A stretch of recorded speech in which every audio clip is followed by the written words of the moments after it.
Dear students, अस्सलाम वालेकुम। आज आपको लेक्चर स्टार्ट करने से पहले मुझे एक मशवरा देना है, और वो ये कि अगर आप सोचते हैं कि मैं आहिस्ता आहिस्ता बोलता हूँ, वीडियो की स्पीड स्लो होती है, तो आप स्पीड को तेज़ करके भी देख सकते हैं। मैं भी जब यूट्यूब के ऊपर बहुत सारे प्रोग्राम देख रहा होता हूँ, टॉक शोज़ देख रहा होता हूँ, तो अक्सर स्पीड तेज़ कर लेता हूँ। और दूसरा मशवरा ये देना है कि अगर आप सारे क्वेश्चंस के सॉल्यूशंस में इंटरेस्टेड नहीं होते हैं, तो डिस्क्रिप्शन के अंदर हर क्वेश्चन का अलग अलग लिंक दिया हुआ होता है। आप वीडियो में किसी भी एक जगह पे जंप करके जाके स्पेसिफिकली उस सॉल्यूशन को देख सकते हैं। और एक और बात आपसे कहना है, वो ये कि अगर आप समझते हैं कि हमारे चैनल से आपको फ़ायदा हो रहा है और हम कोई अच्छा काम कर रहे हैं, तो चैनल को सब्सक्राइब भी करें और चैनल को अपने दोस्तों के साथ रिकमेंड भी करें। और अगर आप टीचर हैं तो आप इस चैनल को अपने स्टूडेंट्स के साथ भी इसका लिंक ज़रूर शेयर करें। आज हमने एक्सरसाइज नंबर 2.1 में क्वेश्चन नंबर 4 के 2 पार्ट्स करने हैं, और आज हमने एक बहुत अहम टॉपिक को डिस्कस करना है कि किसी फंक्शन की डोमेन और रेंज कैसे मालूम करते हैं। उम्मीद है कि आज के लेक्चर के बाद आपके लिए डोमेन और रेंज मालूम करना काफ़ी आसान हो जाएगा। स्टार्ट करते हैं आज का लेक्चर। मैं पुराने एक लेक्चर की स्लाइड से स्टार्ट कर रहा हूं, जहां पे मैंने बताया था कि फंक्शन f क्या होता है। दो सेट्स x और y के दरमियान एक ऐसा रूल जो पहले सेट के हर एलिमेंट को दूसरे सेट के यूनिक एलिमेंट के साथ जोड़ देता है, उसे हम फंक्शन कहते हैं। उसकी एक एग्जांपल दी थी। पहले सेट को हमने कहा था कि फंक्शन की डोमेन कहते हैं, और दूसरे सेट को हमने कहा था कि फंक्शन की रेंज कहते हैं। पहले सेट के हर एलिमेंट का कोई ना कोई आंसर मिलना चाहिए, और दूसरे सेट के सारे एलिमेंट्स ज़रूरी नहीं है किसी ना किसी का आंसर बन जाएं। दूसरे सेट के एलिमेंट्स, जैसे कि इस एग्जांपल के अंदर दूसरे सेट में से 2, 4 और 6 जो हैं वो 1, 2 और 3 की इमेजेस बन रहे हैं। अगर इन इमेजेस वाले सेट को इकट्ठा कर लिया जाए तो इसे हम फंक्शन की रेंज कहते हैं। और फंक्शन की जो रेंज होती है वो कोडोमेन का हमेशा सबसेट होती है। फिर हमने एक बहुत इंपॉर्टेंट बात की थी कि इस यूनिट के अंदर हम जितने भी फंक्शंस की बात करेंगे, उन फंक्शंस की डोमेन और कोडोमेन जो है वो रियल नंबर्स का सबसेट होंगे। कॉमनली हमें डोमेन और कोडोमेन के बारे में कुछ नहीं बताया जाएगा, हमें फंक्शंस के फार्मूला ही दिए जाएंगे। जैसे कि हमने पहले एक क्वेश्चन में देखा था, f(x) का फार्मूला x² - 1 था। तो डोमेन और कोडोमेन के बारे में हमें खुद से याद होगा कि डोमेन और कोडोमेन दोनों जो हैं वो रियल नंबर्स का सबसेट हैं। अब रियल नंबर्स का सबसेट तो हैं, लेकिन कौन सा वाला सबसेट है ये हमें ढूंढना पड़ेगा। जैसे कि यहाँ पे आप देख सकते हैं, रेंज रियल नंबर्स का सबसेट है, और रेंज किसके इक्वल है? 2, 4 और 6 के। हमें क्या दिया गया होगा क्वेश्चंस के अंदर? हमें क्वेश्चंस के अंदर फंक्शन का कोई फार्मूला दिया गया होगा। एक बात या तो वो बता देगा, नहीं बताएगा तो कंफर्म है कि डोमेन भी रियल नंबर्स का सबसेट होगी, रेंज भी रियल नंबर्स का सबसेट होगी। और हमारा ऑब्जेक्टिव क्या होगा कि वो सबसेट ढूंढा जाए कि आखिर डोमेन क्या है और आखिर रेंज क्या है। तो अब हम यही सीखना चाह रहे हैं कि अगर हमें फंक्शन का फार्मूला दिया गया हो तो फंक्शन की डोमेन और रेंज हम कैसे मालूम करेंगे। एक बात कंफर्म है कि डोमेन और रेंज दोनों आर के सबसेट होंगे, लेकिन कौन सा वाला सबसेट होगा ये हमें ढूंढना है। उसके लिए हम पहले डोमेन ढूंढने का प्रोसेस सीखते हैं कि डोमेन ढूंढने का प्रोसेस क्या होगा। शुरू में तो आप यही अज्यूम करेंगे कि हो सकता है सारे के सारे रियल नंबर्स जो हैं वो हमारी डोमेन हों। दूसरी चीज़ हम आइडेंटिफाई करेंगे कि क्या जो फंक्शन का फार्मूला हमें दिया हुआ है वो फार्मूला ऐसा तो नहीं है जिसकी वजह से डोमेन के ऊपर रिस्ट्रिक्शंस लग जाएं। दो बातों का आपने ख्याल रखना है। अगर फंक्शन का जो फार्मूला उसने दिया हुआ है वो कोशेंट फॉर्म का है, उसमें एक एक्सप्रेशन ऊपर और एक एक्सप्रेशन नीचे है, तो याद रहे कि आपने वो सारे नंबर्स निकाल देने हैं जिन पे डिनोमिनेटर 0 हो रहा है।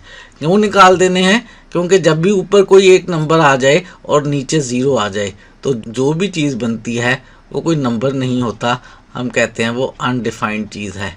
जबकि हमारे पास फंक्शन के फार्मूले में अगर हम ऐसा एक्सपोर्ट कर दें कि नीचे 0 आ जाए तो अनडिफाइंड चीज़ हो जाएगी। और हम चाहते क्या हैं? हम चाहते तो ये हैं कि हमारा आंसर रियल नंबर्स में से आए, हमारा आंसर कोई ना कोई रियल नंबर हो, क्योंकि रेंज रियल नंबर्स का सबसेट है। तो आपने एक रिस्ट्रिक्शन ये लगानी है कि अगर फंक्शन का फार्मूला फ्रैक्शन की शक्ल में है तो नीचे वाली जो एक्सप्रेशन है उसे ज़ीरो नहीं होना चाहिए। जिस नंबर पे नीचे वाली एक्सप्रेशन ज़ीरो हो रही है वो वाले रियल नंबर्स हमारी डोमेन में नहीं होंगे, क्योंकि उन रियल नंबर्स का कोई जवाब हमें नहीं मिलेगा। और दूसरी रिस्ट्रिक्शन आपने ये लगानी है कि अगर फंक्शन के फार्मूले में स्क्वायर रूट है, अगर फंक्शन के फार्मूले में स्क्वायर रूट है तो जो स्क्वायर रूट के नीचे वाली एक्सप्रेशन है वो कभी भी नेगेटिव नहीं होगी, वो एक्सप्रेशन ग्रेटर और इक्वल टू ज़ीरो होगी। सिर्फ वही एक्स हम डोमेन में लेंगे, सिर्फ वही रियल नंबर्स डोमेन में लेंगे जिनसे स्क्वायर रूट के नीचे वाली एक्सप्रेशन ग्रेटर और इक्वल टू ज़ीरो हो। ये दो रिस्ट्रिक्शंस फंक्शन के फार्मूले में चेक करनी है। अगर फंक्शन का फार्मूला f/g फॉर्म का नहीं है, अगर फंक्शन के फार्मूले में कोई स्क्वायर रूट नहीं है, तो इसका मतलब है डोमेन में कोई रिस्ट्रिक्शन नहीं है। आप डोमेन में हर रियल नंबर पुट कर सकते हैं, तो डोमेन सारे के सारे रियल नंबर्स है।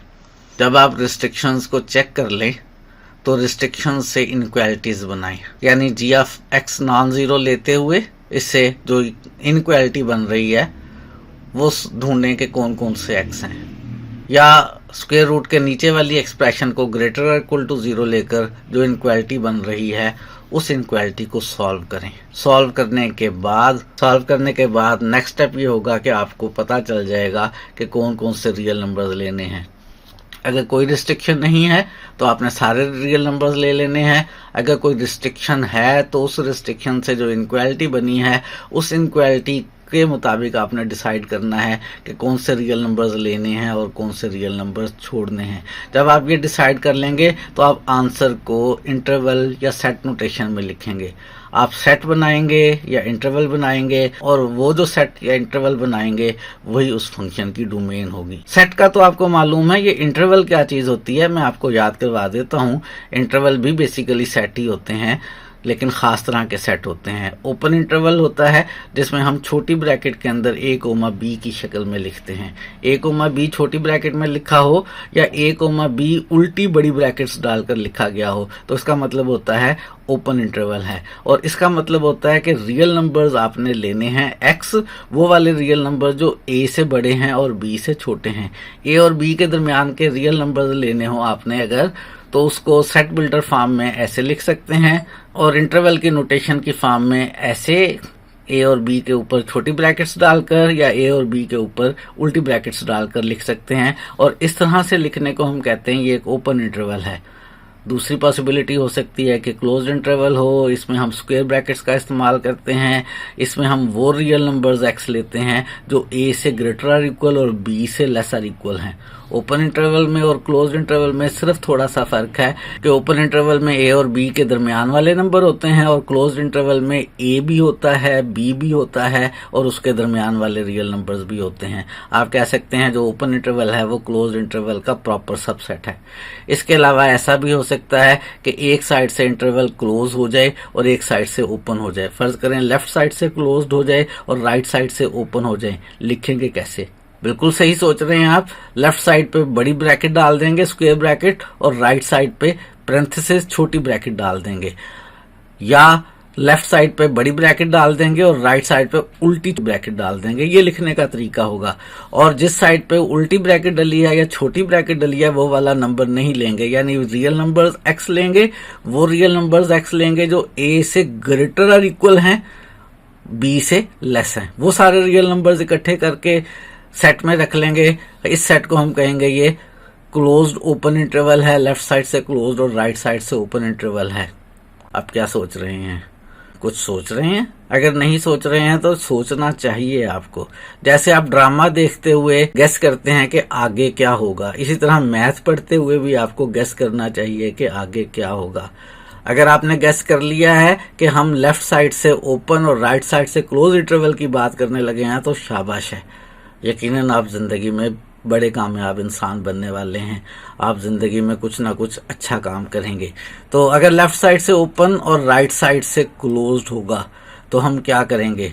हम करेंगे ये कि लेफ्ट साइड पे उल्टी ब्रैकेट डालेंगे और राइट साइड पे सीधी स्क्वायर ब्रैकेट डालेंगे, या लेफ्ट साइड पे हम छोटी ब्रैकेट डालेंगे और राइट साइड पे हम स्क्वायर ब्रैकेट डालेंगे।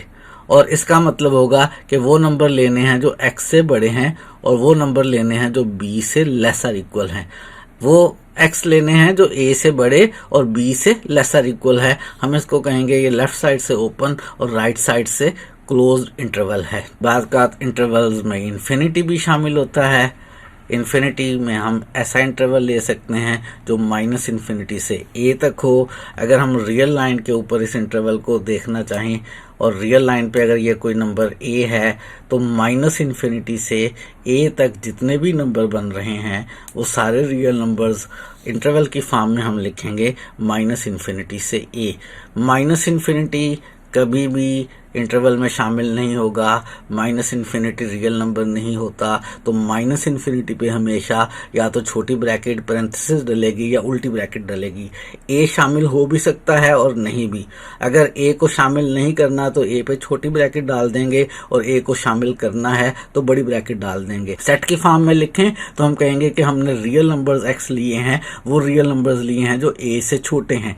ए से छोटे जो ए की लेफ्ट साइड पर हैं वो सारे रियल नंबर्स लिखे हैं हमने इस सेट के अंदर, इस इंटरवल के अंदर x लेस देन a। और अगर आप चाहें तो आप इसको ऐसे भी लिख सकते हैं कि x लेस देन a और x greater than minus infinity. लेकिन जब हम x लेस देन a लिख लें तो कंफर्म है माइनस इन्फिनिटी से ग्रेटर ही होंगे। a से सारे छोटे नंबर्स कहाँ तक जाएंगे? माइनस इन्फिनिटी तक जाएंगे। तो इन्फिनिट इंटरवल a किस तरह का हो सकता है कि माइनस इन्फिनिटी से ए शामिल नहीं है, और अगर ए शामिल हो जाए तो फिर इस तरह से लिखेंगे। इसका मतलब होगा वो सारे रियल नंबर्स लेने हैं जो ए से लेसर इक्वल हैं। माइनस इन्फिनिटी इसमें भी शामिल नहीं करेंगे।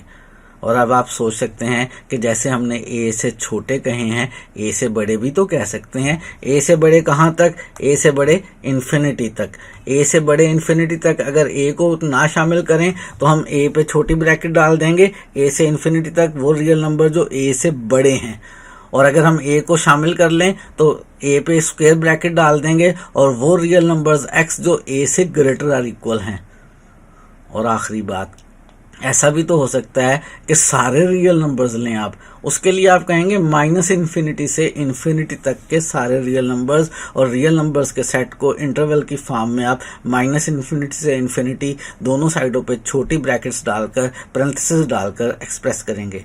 तो फंक्शन की डोमेन कैसे फाइंड आउट करते हैं, मैंने उसका तरीका आपको सिखाया है। और जब आप रिस्ट्रिक्शंस का इस्तेमाल करते हुए डोमेन के बारे में डिसाइड कर लेंगे कि कौन से नंबर्स हैं, तो आप उसे सेट नोटेशन में लिखेंगे या इंटरवल की फॉर्म में लिखेंगे। इंटरवल की फॉर्म में कैसे लिखेंगे वो सारी पॉसिबिलिटीज़ मैंने आपको बता दी हैं, रिवाइज करवा दी हैं। डोमेन निकल आई है, रेंज निकालना चाहते हैं, लेकिन रेंज निकालने से पहले एक और बात याद करवा दूं कि अगर फंक्शन आपके पास कोई पॉलिनोमियल हो, ये आपके सामने स्क्रीन पर मैंने जर्नल पॉलिनोमियल लिख दी है। अगर फंक्शन के फार्मूले में हमें कोई पॉलिनोमियल दी गई है तो ज़्यादा सोचने की ज़रूरत नहीं है। ऐसे फंक्शन की डोमेन सारे रियल नंबर्स होगी। इसमें कोई रिस्ट्रिक्शन नहीं आ रही है, ना फ्रैक्शन वाली रिस्ट्रिक्शन आ रही है, ना स्क्वायर रूट वाली। और अगर कोई रिस्ट्रिक्शन नहीं आ रही है तो डोमेन सारे के सारे रियल नंबर्स होगी। तो डोमेन कैसे मालूम करते हैं ये सिखाया है, और एक स्पेशल एग्जांपल दी है कि अगर फंक्शन कोई पॉलिनोमियल हो तो फिर क्योंकि उसमें दोनों में से कोई रिस्ट्रिक्शन भी मौजूद नहीं है तो डोमेन सारे रियल नंबर्स होगी। एक और जहन में क्वेश्चन आता है, क्या डोमेन के लिए हमेशा यही 2 रिस्ट्रिक्शंस होती हैं या इससे ज़्यादा भी हो सकती हैं? इससे ज़्यादा भी होती हैं, लेकिन वो हमारे कोर्स में शामिल नहीं है। फिलहाल हम सिर्फ इन्हीं 2 रिस्ट्रिक्शंस को डिस्कस करेंगे। डोमेन के बाद अब हम बात करने लगे हैं फंक्शन की रेंज की। अगर हमें किसी भी फंक्शन की रेंज मालूम करनी हो तो सबसे पहला स्टेप तो ये होगा कि हम उसकी डोमेन मालूम करें। डोमेन उसने ना भी कही हो तो रेंज मालूम करने के लिए पहला स्टेप ये होगा कि आप डोमेन मालूम करेंगे। दूसरा स्टेप ये होगा कि डोमेन जो आपने मालूम की है उसमें x के ऊपर क्या कंडीशंस आ रही हैं उनको इनइक्वालिटी की फॉर्म में लिखेंगे। मिसाल के तौर पे फ़र्ज़ करें आपने डोमेन मालूम की है और वो डोमेन ओपन इंटरवल a से b आया है। क्या मतलब है इसका? इसका मतलब है कि x a से बड़े हैं और b से छोटे हैं। रियल नंबर्स हैं, a से बड़े हैं और b से छोटे हैं। तो दूसरा स्टेप ये होगा कि डोमेन मालूम करने के बाद x को इनइक्वालिटी फॉर्म में लिखा जाए। नेक्स्ट स्टेप क्या होगा कि जो फंक्शन हमें दिया हुआ है y को उस फंक्शन के इक्वल लेट कर लिया जाए, y को f ऑफ x के इक्वल लेट कर लिया जाए। मिसाल के तौर पे हमें फंक्शन दिया हुआ है x²-1, तो f ऑफ x को y के इक्वल ले लिया जाए, y को x²-1 के इक्वल ले लिया जाए। तो y को f ऑफ x के इक्वल लेट किया जाए और x की कंडीशन से y की कंडीशंस मालूम की जाए। x की कंडीशंस क्या हैं? a से b मालूम किया जाए कि y की कंडीशंस क्या हैं। y यहाँ पे x²-1 के इक्वल है फ़र्ज़ करें, तो मालूम किया जाए कि x²-1 किन नंबर्स के दरमियान है, वो हमारे पास y की कंडीशंस आएंगी। फ़र्ज़ करें आपने किसी तरह से ये जो x की कंडीशंस थी कि x a से बड़ा और b से छोटा है और y x²-1 के बराबर है, इसका इस्तेमाल करते हुए आपने x²-1 पे कंडीशंस मालूम कर ली हैं, या कह लें आपने y पे कंडीशंस मालूम कर ली हैं। और y पे कंडीशंस क्या आई हैं कि y c और d के दरमियान वाले रियल नंबर्स हैं। तो नेक्स्ट स्टेप ये होगा कि आप जो y की रिजल्टिंग कंडीशंस आ गई हैं, जो y की रिजल्टिंग वैल्यूज़ आ गई हैं, वही आपकी रेंज बना रही हैं। जब आपको y के ऊपर कंडीशंस पता चल जाएंगी तो क्या करेंगे, उनसे आप इंटरवल बना लेंगे या सेट बना लेंगे और वही हमारी रेंज होगी। जैसे कि यहाँ पे ये जो कंडीशंस आई हैं कि y c और d के दरमियान है, इसका मतलब है रेंज c से d तक का ओपन इंटरवल है। क्या ये तरीका हमेशा कारगर होगा कि y को f ऑफ x के इक्वल लिख कर x की कंडीशन से y की कंडीशंस निकाली जाएं? नहीं, ये तरीका हमेशा कारगर साबित नहीं होगा। x की कंडीशन से y की कंडीशंस निकालना हमेशा मुमकिन नहीं होगा। अगर ऐसा मुमकिन ना हुआ, यहाँ पे स्पेशली मैंने लिखा हुआ है इफ़ पॉसिबल, अगर मुमकिन हुआ, अगर नामुमकिन हुआ तो क्या करेंगे? अगर मुमकिन ना हुआ, आप कर ये सकते हैं कि आप x को y की शक्ल में लिखें। जैसे पहले आपने y को x की शक्ल में लिखा हुआ था, अब यहाँ से कोशिश करें सिंप्लीफिकेशन करके कि x एक तरफ आ जाए और दूसरी तरफ क्या आ जाए, y आ जाए। किसी भी शक्ल में आ जाए, y का स्क्वायर रूट आ जाए, y+1 आ जाए, y+2 आ जाए। यानी अगला स्टेप ये है कि आप कोशिश करेंगे कि x को y की शक्ल में लिखें। ये भी अगर मुमकिन हुआ तो करेंगे, अगर नामुमकिन हुआ तो क्या करेंगे, वो हम फ़िलहाल नहीं सीख रहे। फ़िलहाल हम यही दो पॉसिबिलिटीज़ सीख रहे हैं। एक ये कि y को f ऑफ x के इक्वल लें, x की कंडीशन से y की कंडीशन निकाल के रेंज लिख लें, या x को इन टर्म्स ऑफ y मालूम करें। y को f ऑफ x के इक्वल लेने के बाद x को इन टर्म्स ऑफ y मालूम करें। जब x in terms of y आ जाए तो फिर वैसे ही फंक्शन बन जाएगा x y का, जैसे पहले y x का फंक्शन था। जब x y का फंक्शन बन जाएगा, जब y आपके पास x का फंक्शन था तो आपने x की वैल्यूज़ निकालनी थी डोमेन। अब x को y का फंक्शन बना के आप y की वैल्यूज़ मालूम करें, और वो जो y की वैल्यूज़ आप मालूम करेंगे डोमेन वाले तरीके से जो आपको सिखाया है प्रीवियस स्लाइड के ऊपर, उन y की वैल्यूज़ को आप इंटरवल या सेट नोटेशन में लिख लेंगे तो आपके पास रेंज आ जाएगी। रेंज मालूम करने के मैंने दो पॉसिबल वेज सिखाए हैं, ये दोनों में मैंने लिखा है इफ़ पॉसिबल। ज़रूरी नहीं है कि ये दोनों वेज में से कोई एक वे ज़रूर काम करे। डोमेन मालूम करने का तरीका सीख लिया, रेंज मालूम करने का तरीका सीख लिया, अब इसको अप्लाई करके देखते हैं। एक्सरसाइज है हमारे पास 2.1 और हमने मालूम करनी है क्वेश्चन नंबर 4 में डोमेन और रेंज किन फंक्शंस की, फंक्शन g की। और फंक्शन g का फार्मूला हमें दिया हुआ है हर पार्ट के अंदर।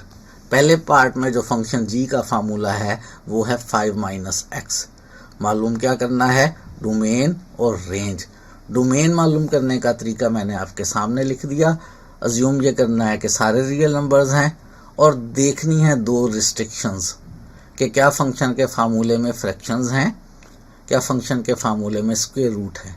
अगर फंक्शन के फार्मूले में इनमें से कोई एक बात है, उसके अकॉर्डिंगली हमें रिस्ट्रिक्शन लगानी है और x की इनक्वालिटीज़ बनाकर उनको सॉल्व करके x की पॉसिबल वैल्यूज़ ढूंढनी है। और अगर ये दोनों रिस्ट्रिक्शंस नहीं लग रही हैं, जैसे कि यहाँ g के फार्मूले में ना फ्रैक्शन है ना ही स्क्वायर रूट है, तो फिर क्या होगा, फिर डोमेन सारे के सारे रियल नंबर्स होंगे। यहाँ पे हमने अज्यूम कर लिया कि x सारे रियल नंबर्स हैं और देखा ये कि फंक्शन की डोमेन में कोई रिस्ट्रिक्शन है या नहीं, कोई रिस्ट्रिक्शन नहीं है, इसलिए डोमेन सारे रियल नंबर्स हैं। एक और बात भी मैंने कहा था आपको, चेक कर सकते हैं कि अगर फंक्शन का फार्मूला पॉलिनोमियल है फिर उसकी जो डोमेन होगी वो सारे के सारे रियल नंबर्स होगी, और फंक्शन का फार्मूला यहाँ पे पॉलिनोमियल है। आप इसको -x+5 की अरेंजमेंट में भी लिख सकते हैं, और पॉलिनोमियल होने का मतलब है सारे रियल नंबर्स जिसकी डोमेन है। अज्यूम कर लिया रियल नंबर्स हैं, रिस्ट्रिक्शंस चेक की या चेक किया फार्मूला पॉलिनोमियल का है या नहीं। पॉलिनोमियल वाले मेथड से चेक करके आप कह सकते हैं कि इसकी रेंज रियल नंबर्स है, या आप ये कह सकते हैं चूँकि g(x) के फार्मूले में ना तो डिनोमिनेटर वाली टर्म है और ना ही स्क्वायर रूट है, दोनों रिस्ट्रिक्शंस नहीं है, कोई रिस्ट्रिक्शन x के ऊपर नहीं लगाई जा सकती, तो डोमेन सारे के सारे रियल नंबर्स है। डोमेन हमें पता चल गई सारे के सारे रियल नंबर्स हैं। अब मालूम करनी है रेंज। रेंज मालूम करने के स्टेप्स हमने लिखे हुए हैं। लेट कर लें y = f(x). f(x) हमारे पास यहाँ पे f तो नहीं g(x) है, तो कोई बात नहीं, y को g(x) के इक्वल लेट कर लें। y हमने 5 - x के इक्वल ले लिया। स्टेप 2 मैंने पहले कर लिया। अब जो डोमेन में x की कंडीशंस हैं उन कंडीशंस को लिखें। डोमेन में हमारे पास x जो हैं वो -∞ से इन्फिनिटी तक सारे रियल नंबर्स हैं। अगर मैं इसको इनक्वालिटी की फॉर्म में लिखूं तो मैं लिख सकता हूं कि x -∞ से इन्फिनिटी के दरमियान है। इस कंडीशन का इस्तेमाल करते हुए अब मैंने कंडीशन बनानी है 5 - x पे, कि 5 - x जो नंबर्स हैं वो किस तरह के हैं, क्या वो भी दो चीज़ों के दरमियान आ रहे हैं या नहीं। उसके लिए हम ऐसा करते हैं, सबसे पहले -x बनाने की कोशिश करते हैं। -x कैसे बनेगा, इस इनक्वालिटी को -1 से मल्टीप्लाई करेंगे। एक बात याद रखनी है, जब भी किसी इनक्वालिटी को माइनस के नंबर से मल्टीप्लाई करते हैं तो इनक्वालिटी की सेंस चेंज हो जाती है, छोटी साइड बड़ी और बड़ी साइड छोटी हो जाती है। -x बनाने के लिए माइनस से मल्टीप्लाई करेंगे, यहाँ प्लस का इन्फिनिटी आ जाएगा, लेस देन ग्रेटर देन में चेंज हो जाएगा, दरमियान में -x आ जाएगा, फिर माइनस से मल्टीप्लाई करने की वजह से लेस देन ग्रेटर देन में चेंज हो जाएगा, और राइट साइड पे माइनस से मल्टीप्लाई करने पे -∞ आ जाएगा। -x की रिस्ट्रिक्शंस आ गई हमारे पास। लेकिन हमारी कोशिश होती है कि इनक्वालिटी में हमेशा छोटी साइड लेफ़्ट पे लिखें। यहाँ पे छोटी साइड राइट पर आ गई है कि -x -∞ से बड़ा है और इन्फिनिटी से छोटा है, लेकिन छोटी साइड राइट पर लिखी हुई है। इसकी सेंस ज़रा चेंज करके लिख लेते हैं। छोटी साइड -∞ को लेफ़्ट पे और बड़ी साइड इन्फिनिटी को राइट पर लिख लेते हैं। -x -∞ से इन्फिनिटी के दरमियान आ गया। रिस्ट्रिक्शन किस पे मालूम करनी है, 5 - x पे। 5 - x कैसे बन सकता है, इस इनक्वालिटी में 5 को ऐड कर लेते हैं। इनक्वालिटी में कोई भी नंबर ऐड किया जा सकता है, तो 5 ऐड कर लेते हैं, दरमियान में 5 - x आ जाएगा। लेफ्ट साइड पे 5 -∞ आएगा। -∞ बहुत छोटा है, इसमें 5 ऐड करना है। 5 ऐड करने से कोई फ़र्क नहीं पड़ेगा। -∞ में 5 ऐड करेंगे तो -∞ ही रहेगा। इन्फिनिटी बहुत बड़ी चीज़ है, हर नंबर से बड़ा है। इन्फिनिटी में 5 ऐड करेंगे तो वो इन्फिनिटी ही रहेगा। ये प्रॉपर्टीज़ हैं इन्फिनिटी की। फ़िलहाल आप इनको याद कर लें, आइडिया आप ले सकते हैं ये सोचते हुए कि -∞ बहुत छोटा है, इसमें थोड़ा सा ऐड भी कर लिया जाए तो कोई फ़र्क नहीं पड़ेगा, -∞ ही है। इन्फिनिटी बहुत बड़ा है, इसमें कुछ ऐड भी कर लिया जाए नंबर तो इन्फिनिटी ही रहेगा। लेकिन एक्चुअली ये प्रॉपर्टी हायर क्लासेस में जा हो सकता है बाकायदा प्रूफ भी करें। तो इस बात का इस्तेमाल करते हुए कि 5 -∞ है, लेफ्ट पे -∞ रहेगा, दरमियान में 5 ऐड करेंगे तो 5 - x हो जाएगा। इन्फिनिटी प्लस 5 इन्फिनिटी ही रहेगा। 5 - x पे रिस्ट्रिक्शंस आ गई, और 5 - x बेसिकली किसके इक्वल है, y के इक्वल है। तो बेसिकली हमारे पास y पे रिस्ट्रिक्शंस आ गई कि y -∞ से इन्फिनिटी तक है, और y हमारी जो है वो रेंज बना रहे हैं। y की जो भी पॉसिबल वैल्यूज़ हैं वो हमारा रेंज सेट है।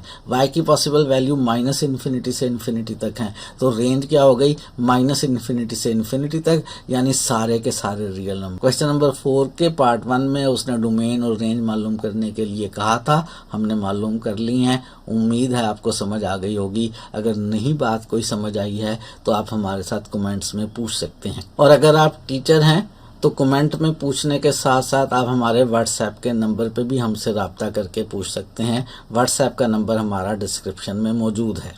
क्वेश्चन नंबर 4 का पार्ट नंबर 2 करते हैं। एक्सरसाइज वही 2.1 है और डोमेन और रेंज मालूम करनी है फंक्शन g की, और g का फार्मूला पार्ट 2 में x+2 का स्क्वायर रूट है। डोमेन मालूम करने का तरीका हमारे पास मौजूद है, इसका इस्तेमाल करते हैं। सबसे पहले देखना है कोई रिस्ट्रिक्शन तो नहीं है। रिस्ट्रिक्शन दो में से कोई एक हो सकती है कि फंक्शन का फार्मूला फ्रैक्शन की शक्ल का हो या स्क्वायर रूट शक्ल का। यहाँ पे फंक्शन का फार्मूला स्क्वायर रूट शक्ल का है। अगर फंक्शन का फार्मूला स्क्वायर रूट शक्ल का हो तो रिस्ट्रिक्शन क्या होती है कि स्क्वायर रूट के नीचे वाली जो वैल्यू है वो हमेशा ग्रेटर और इक्वल टू 0 होगी। इसी रिस्ट्रिक्शन का इस्तेमाल करते हैं। एक्सप्रेशन चूँकि स्क्वायर रूट की फॉर्म में है तो स्क्वायर रूट के नीचे वाले नंबर को नॉन नेगेटिव होना चाहिए।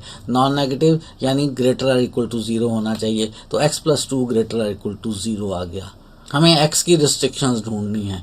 कैसे बन जाएंगी? बहुत आसानी से 2 को राइट साइड पर ले जाएंगे, माइनस का हो जाएगा x ग्रेटर और इक्वल टू -2।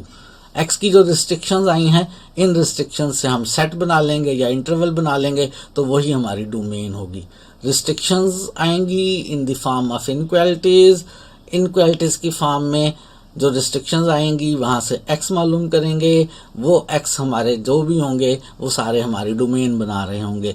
-2 से ग्रेटर और इक्वल कौन से नंबर्स होंगे, कौन से रियल नंबर्स होंगे, उसके लिए मैंने आपके सामने रियल लाइन बना ली है। ये आपके लिए -2 है। हमें -2 से बड़े और बराबर नंबर चाहिए। -2 भी चाहिए और -2 से बड़े। रियल लाइन के ऊपर राइट साइड पर जाते जाएं तो नंबर बड़े होते जाते हैं, लेफ्ट साइड पर जाते जाएं तो नंबर छोटे होते चले जाते हैं। -2 से बड़े कहाँ तक? -2 से बड़े इन्फिनिटी तक।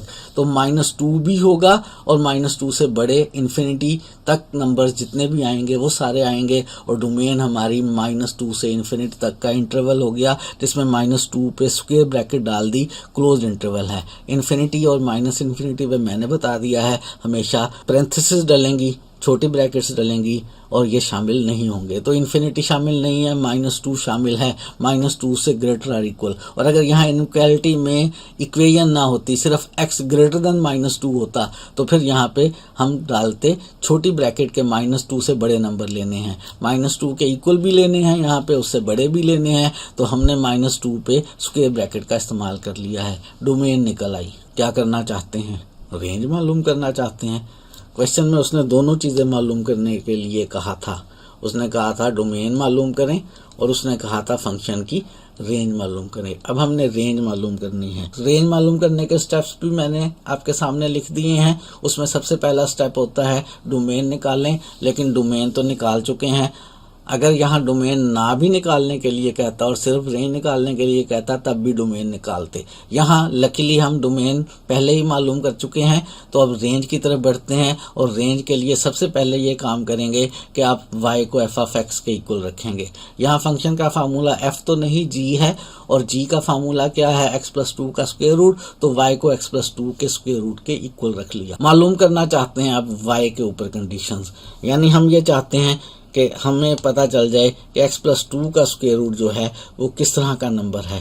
क्या ये दो नंबर्स के दरमियान है? क्या ये इन्फिनिटी तक जा रहा है? क्या ये -इन्फिनिटी तक जा रहा है? इस पे रिस्ट्रिक्शन ढूंढना चाहते हैं। हमारे पास x+2 के ऊपर रिस्ट्रिक्शन मौजूद है। x+2 के ऊपर जो रिस्ट्रिक्शन मौजूद है उसकी मदद से हम x+2 के स्क्वायर रूट के ऊपर रिस्ट्रिक्शन को ढूंढेंगे। हमें मालूम है यहाँ पे कि x+2 ग्रेटर और इक्वल टू 0 है। इसका इस्तेमाल करते हैं। अगर कोई नंबर नेगेटिव ना हो तो उसका स्क्वायर रूट क्या होगा? उसका स्क्वायर रूट भी नेगेटिव नहीं होगा। हमें मालूम है कि नॉन नेगेटिव रियल नंबर का स्क्वायर रूट भी नॉन नेगेटिव होता है। x+2 नॉन नेगेटिव है, ग्रेटर और इक्वल टू 0 है, तो x+2 का स्क्वायर रूट भी ग्रेटर और इक्वल टू 0 है। और x+2 का स्क्वायर रूट तो किसके इक्वल है, y के। हमें y पे रिस्ट्रिक्शन मिल गई कि y ग्रेटर और इक्वल टू 0 है, ग्रेटर और इक्वल टू 0 है, y पे रिस्ट्रिक्शन मिल गई है, y ने ही रेंज बनानी है तो रेंज बन गई। 0 से बड़े कहाँ तक, ग्रेटर और इक्वल टू 0 में 0 से बड़े इन्फिनिटी तक, तो रेंज हमारे पास क्या आ गई एफ जी की, 0 से इन्फिनिटी तक। 0 शामिल है, 0 पे क्लोज ब्रैकेट डाल दी, इन्फिनिटी शामिल नहीं है। आज हमने एक्सरसाइज 2.1 के क्वेश्चन 4 का पार्ट 1 और 2 किए हैं। आज के लिए इतना ही रखते हैं, मज़ीद चीज़ें सीखेंगे इंशाल्लाह आने वाले दिनों में।